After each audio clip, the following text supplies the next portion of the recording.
Hi everyone, welcome to my channel physics academy classes.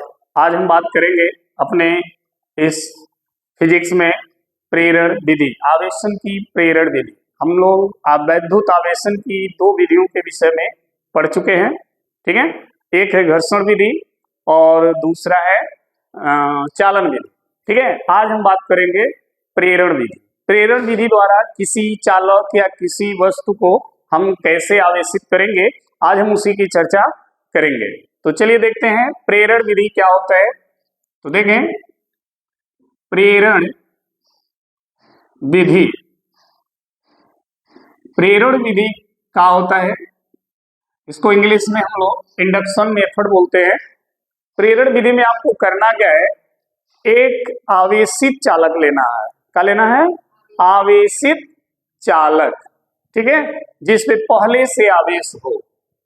ठीक, तो देखिए हम क्या किए, यहां पर एक ऐसा चालक ले लिए, ठीक, जिस पर पहले से आवेश है। ठीक है, कौन सा आवेश है? धन आवेश, ठीक है, ये धन आवेश है पहले से इस पर। तो ये क्या हो गया? आवेशित। क्या हो गया? आवेशित हो गया, ठीक है, ये आवेशित है। आपको करना क्या है, एक दूसरा चालक लेना है जो बिना आवेश का हो, जिस पर आवेश हो ही नहीं। मतलब समझिए सिंपल तरीके से, ये एक ऐसा इंसान है जिसके अंदर पहले से एक चोर का गुण डेवलप है। इसके अंदर पहले से चोर वाला गुण है। इसके समीप एक ऐसा इंसान आया जिस पर किसी भी प्रकार का गुण नहीं था, वो बहुत जनरल सीधा साधा इंसान था। वो इंसान इसके समीप आया, इसके संपर्क में नहीं आया। संपर्क का मतलब होता है सट जाना, कांटेक्ट। वो इसके संपर्क कांटेक्ट में नहीं था, बस इसके समीप आया। समीप आया, बस ये क्या किया, अपना गुण उसको भी दे दिया। कहा लो हमारे अंदर ये गुण है, ये गुण अब तुम्हारे अंदर भी आ गया। ठीक, तो ये विधि जो हो जाती है वो क्या हो जाती है? प्रेरण विधि। मतलब सीधे साधे इंसान पर किसी भी प्रकार का गुण न हो था, और जैसे ही वो इसके पास आया, इसने अपना गुण उसको भी दे दिया, ठीक है, केवल पास आने से। तो ये हो गया प्रेरण विधि, ठीक है। तो ये चालक है जिस पर पहले से क्या है? आवेश है। कौन सा आवेश? धन आवेश है। इसके पास एक दूसरा हमने चालक लाया, बहुत सिंपल सा एक दूसरा चालक हमने ला दिया जिस पर कोई आवेश नहीं था। ये जो था वो क्या था? अनावेशित था। क्या था? अनावेशित। अनावेशित का मतलब जिस पर कोई चार्ज ना हो। ये इसको हमने क्या किया, इसके समीप ला दिया। जब समीप लाया तो ये किया क्या, देखिए ध्यान से। अब कैसे ये अपना गुण इसको दे रहा है वो चीज हमको समझना है, ठीक है। ये कैसे अपना गुण इसके अंदर स्थानांतरित कर रहा है। जैसे मान लीजिए हम आपको पढ़ा रहे हैं, ठीक है, आपके अंदर ये फिजिक्स का गुण नहीं था, आप हमारे समीप आए। समीप का मतलब ये नहीं कि ऊपर चढ़ गए, ऐसा नहीं। समीप में आए, हमने आपको बताया कि देखो ऐसे ऐसे करोगे ये चीज का हल हो जाता है, ठीक, आपके अंदर वो चीज डेवलप हो गया। उसी तरह से ये आवेशित है, इसके समीप ये जिस पर आवेश था ही नहीं, इसके समीप केवल आया, संपर्क में नहीं आया। तो ये क्या किया, इसके अंदर जो ऋण आवेश था, क्योंकि कोई भी पदार्थ होता है ना, वो किससे बना होता है? परमाणु से। और परमाणु में क्या क्या होता है? इलेक्ट्रॉन प्रोटॉन होता है। इलेक्ट्रॉन ऋण आवेशित होता है और प्रोटॉन धनावेशित होता है, ठीक है। तो ये क्या करता है ना, ये धन वाला क्या करता है, इस पदार्थ का जो ऋण होता है उसको अपनी ओर खींच लेगा। क्योंकि आप जानते हो कि धन और ऋण के बीच क्या होता है? आकर्षण होता है। तो ये धन वाला क्या करता है, इसके ऋण वाले को अपनी ओर क्या करता है? खींच लेता है। मतलब जो इलेक्ट्रॉन है ना इसके अंदर, उस इलेक्ट्रॉन को अपनी ओर क्या किया? खींच लिया, ठीक। जब इलेक्ट्रॉन को खींच लिया तो जहां से इलेक्ट्रॉन निकला होगा उसके पास क्या बचा होगा? प्रोटॉन। अरे भाई, इलेक्ट्रॉन प्रोटॉन दोनों मिलकर ना परिवार बनाते हैं, पुरुष स्त्री दोनों जब मिलते हैं तो एक परिवार बनता है। तो ये क्या किया, इसके स्त्री को अपनी ओर खींच लिया, ठीक है। तो बचा कौन, प्रोटॉन यानी पुरुष, और पुरुष को क्या किया, क्या चल हट, धकेल दिया इधर। तो पुरुष वाला बेचारा यहाँ आ गया, देखो यहाँ पर आ गया, ठीक है, प्रोटॉन यहाँ आ गया, क्लियर।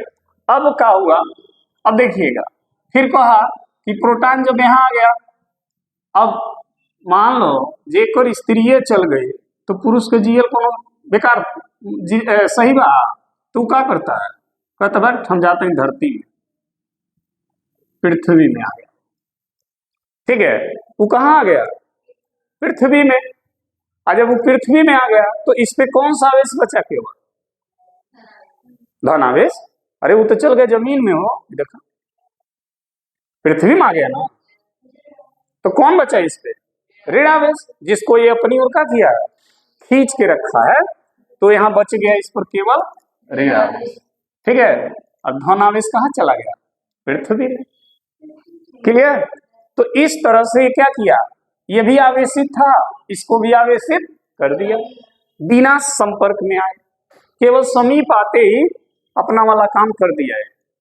अच्छा एक चीज देखो, अगर मान लो हम इसको पृथ्वी से न जोड़े, समझना, इसको पृथ्वी से न जोड़े ना, इसके समीप कोई दूसरा ऐसे ही सीधा साधा चालक दूसरा ला दें जिस पर कोई आवेश न हो, तो फिर है जो है धन, जिस धन को इधर धकेला है ना, ये धन क्या करेगा, इसके ऋण को अपनी ओर खींच लेगा, ठीक है। को अगर तू हमारे ले गई लो ना, तो इनकर वाले के ही खींच लेगा, तो फिर ये किसको ढकेलेगा, यो धन को ढकेल देगा, करेगा ना, इसे धन इधर आ गया। फिर दूसरा लाएंगे ना, फिर यो क्या करेगा, ऋण को खींच लेगा और धन को बाहर कर देगा, इससे कहेगा जा। तो इस तरह से आप जितने भी चालक समीप रखते जाएंगे ना, सब के सब आवेशित होते जाएंगे, समझ आ गया।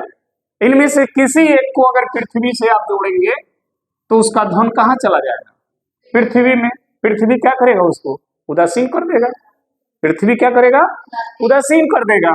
तो इस पे क्या बचेगा, केवल ऋण आवेश, केवल क्या बचेगा, ऋण आवेश। अच्छा इस पर क्या बचेगा, इस पे भी ऋण बचेगा, क्यों, क्योंकि ये धन और इसके ऋण मिल करके क्या परिवार बना लेंगे, उदासीन हो जाएंगे, तो इस पर भी केवल क्या बचेगा, ऋण। अच्छा इस पर देखो, यहाँ भी देखो, अगर ये दोनों आपस में उदासीन हो गए तो इस पर क्या बचा, ऋण आवेश।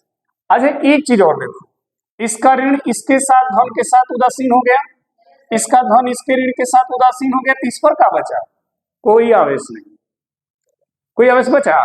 अरे भाई इसका ऋण इसके धन के साथ चला गया और इसका धन इसके ऋण के साथ चला गया, तो इस पर कोई आवेश नहीं बचेगा, ठीक है। तो जब भी आप किसी भी अनावेशित चालक को आवेशित चालक के समीप ले जाएंगे ना, तो अनावेशित चालक भी क्या हो जाएगा, आवेशित हो जाएगा, क्या हो जाएगा, आवेशित हो जाएगा। अब ये देखना है कि जब वो आवेशित होगा अनावेशित, तो क्या अनावेशित चालक पर इसी के समान आवेश होगा, नहीं, इसी के समान आवेश नहीं होगा। ये धन होगा तो उस पर क्या आएगा, ऋण आएगा, अगर ये धन होगा तो उस पर क्या आएगा, अगर इस पे ऋण होगा तो क्या आएगा, धन।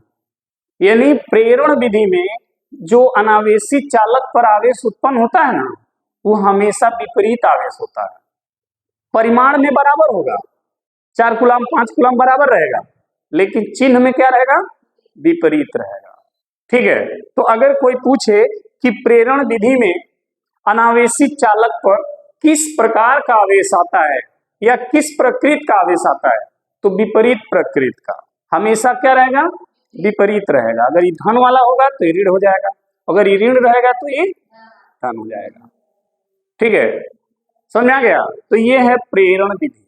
अगर हम आप इसको लिखेंगे तो कैसे लिखेंगे, जब किसी आवेशित चालक के समीप किसी अनावेशित चालक को लाया जाता है तो उसके सामने वाले पृष्ठ पर परिमाण में बराबर एवं विपरीत प्रकृति के आवेश आ जाते हैं, तथा दूर वाले पृष्ठ पर समान प्रकृति के आवेश आ जाते हैं जो पृथ्वी द्वारा उदासीन हो जाते हैं, ठीक है, जो पृथ्वी द्वारा उदासीन हो जाते हैं। तो अनावेशित चालक पर केवल विपरीत आवेश रह जाता है, ठीक है, तो ये हो गया हमारा प्रेरण विधि। क्लियर है, समझ में आ गया? चलिए, अच्छी बात है।